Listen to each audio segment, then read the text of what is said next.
Hola, bienvenidos a Yola Yellow. Hoy conversaremos con la señora Rosario Carcuro Leone de la Fundación Juan Bosch en Chile acerca de la presentación en República Dominicana de las obras La Mancha Indeleble, cuentos selectos, y Cómo nació la luna, cuentos infantiles, ambas obras del profesor Juan Bosch, editadas por la editorial chilena MN. Rosario Carcuro Leone, representante de la Fundación Juan Bosch en Chile, profesora y ensayista.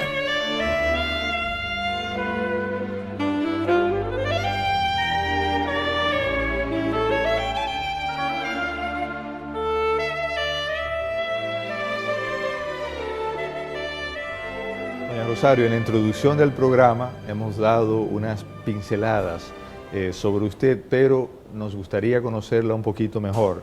Así que le pido que nos diga quién es y qué hace Rosario Carcuro. Carcuro Leone, mi madre Leone. Mis dos apellidos son italianos. El primero tiene que tener ahí un origen árabe o griego, ¿verdad? Es Carcuros originalmente. Bueno, eso, dado que... Y siempre yo presento el apellido de mi madre también. Yo soy una mujer chilena que vivo en Chile ahora, hace 20 años de retornada a mi patria, del exilio.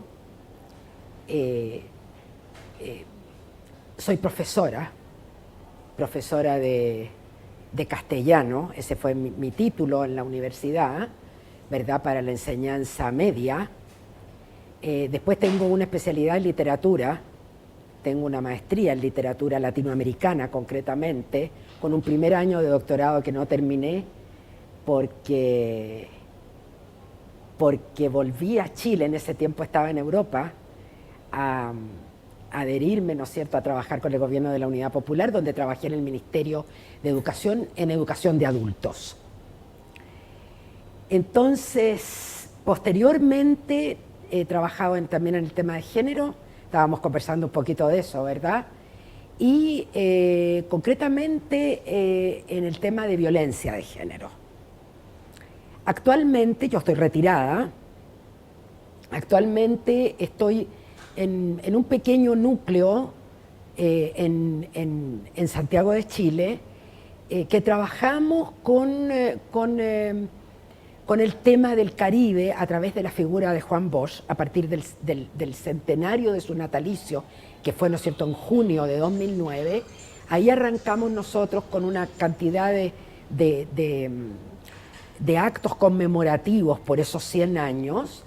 Tenemos un documental de recuerdos chilenos de Juan Bosch. Se instaló la cátedra Juan Bosch Estudios del Caribe, que en este momento tiene la adhesión de 6 universidades, la mayoría de ellas universidades públicas. Se reeditó un cuento que Juan Bosch escribió en Chile, porque él llegó a Chile en 1954, estuvo ahí en el año hasta noviembre del 55 y escribe La muchacha de La Guaira. Y ese libro lo editó Nacimiento, una editorial sumamente importante de ese momento, y no se volvió nunca más a editar en Chile. Entonces, en esto, después de 50 años, de más de medio siglo, ¿verdad?, se reeditó en el 2009, a propósito de su centenario, por la editorial LOM, una de las más importantes editoriales chilenas, La muchacha de La Guaira. Hemos trabajado, y yo estoy en ese empeño, colaborando un poco con Catalina Bosch, que es nieta de don Juan, que está allá, colaborando en la parte educativa, cultural, literaria. Están los colegios, hay una escuela Juan Bosch en el sur de Chile, que fue donde él estuvo residiendo un tiempo, no sabemos cuánto, deben haber sido unos 2 o 3 meses, sospecho que tiene que haber sido en el tiempo de verano, porque allá el invierno en ese lugar concretamente es muy duro, pero él estuvo trabajando mucho en su obra literaria, y ahí entonces a esa escuela se la apoya mucho, se hacen talleres. Esa escuela tiene lo que ellos llaman el espíritu Juan Bosch, que lo cultivan y entonces dan premio a los niños o a las niñas a fin de curso según el cumplimiento de las características que están dentro de este espíritu o que conforman este espíritu Juan Bosch. Leo, escribo un poco, camino todas las mañanas, reflexiono sobre la vida y también sobre la muerte, y estoy en República Dominicana aquí con usted conversando. Bueno, a propósito, muchos motivos la unen a República Dominicana, pero uno de ellos en particular, ya usted lo ha adelantado, representa un lazo de literatura y de ternura entre usted y nosotros. Es precisamente Juan Bosch y su obra. ¿Conoció a don Juan? ¿Qué proyectos llegaron a hacer juntos? Háblanos sobre eso. Yo conocí a don Juan en su casa. Yo conocí a un don Juan almorzando, amante de los dulces, fanático de los dulces, de los caramelos, y tenía siempre su batería ahí de cosas ricas, Sí. pero relacionadas con el azúcar, ¿no? Un hombre sobrio, un hombre de una capacidad de trabajo, ustedes lo conocen, ustedes dominicanos y dominicanas, ¿verdad? Un hombre que trabajaba yo no sé cuántas horas realmente de las 24, a muchísimas. Él decía, estaba leyendo yo creo que esta mañana algo, y debe haber sido alguna entrevista de él o algo que me dijo a mí, que él trabajaba tanto, yo creo que siempre trabajó mucho, pero yo creo que él decía que trabajaba tanto porque él tuvo que recuperar un tiempo que él no le había dedicado, digamos, totalmente a la acción política. Usted sabe que él deja la literatura porque la literatura necesita mucho tiempo, ¿verdad? Deja la literatura, deja la ficción, deja el tema del arte para consagrarse a la acción política, al pensamiento político, a la labor de estadista que él realiza en forma tan notable.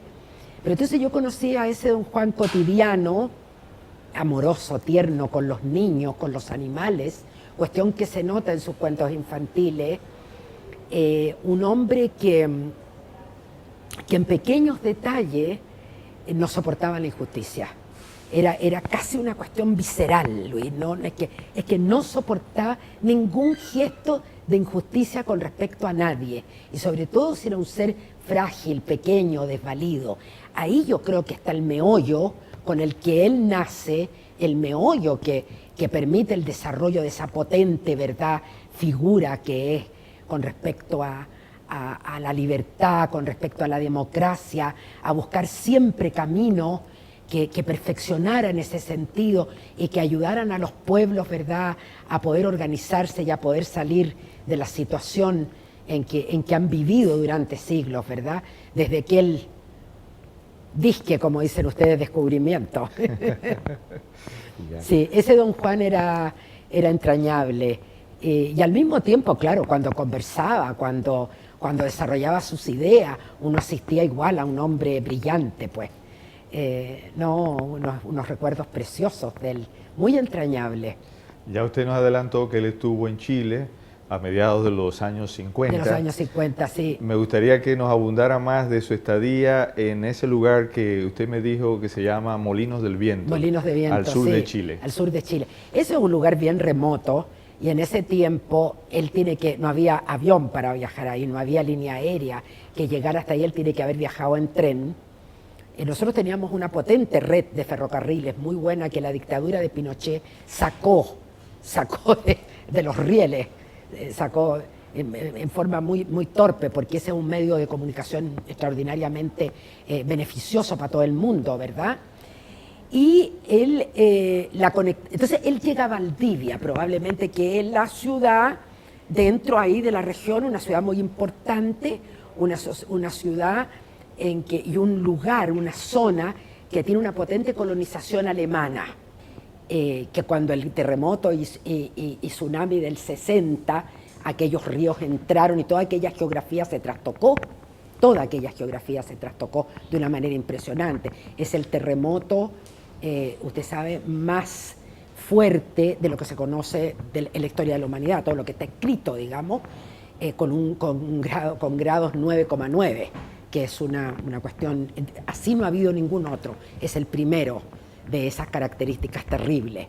Bueno, a esa ciudad que todavía no le pasaba aquella catástrofe que le acabo de contar, llegó él, y él seguramente por mar tiene que haber llegado a esa caleta de pescadores, una caleta chica, pequeña, de pescadores pobres, donde él, en una entrevista que tiene por ahí por el año 89, que él recordaba poco, él dice que estuvo en casa de una familia indígena, seguramente una familia mapuche, acogedora, que lo instaló ahí, ¿verdad? Y yo estaba repasando el documental del cual le hablé, que se hizo para el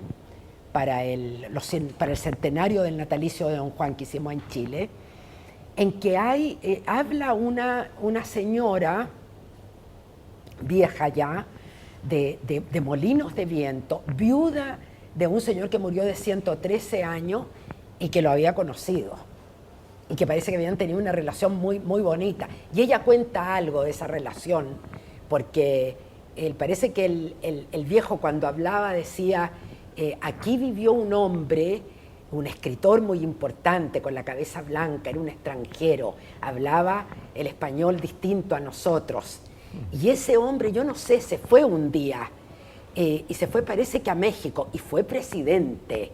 Y eso él lo decía con gran énfasis, y fue presidente. Y ese hombre conocía, parece, muy bien, pero ya murió, y creo que le contaba a Luis que es muy difícil rastrear ya la huella de él ahí en la Universidad Austral de Valdivia, que es la universidad que está en Valdivia, una universidad muy interesante. Ahí hay gente que ha tratado de meterse y de rastrear esa huella y de encontrar, ¿verdad?, fragmentos de ese pasaje que hizo Juan Bosch, pero difícil.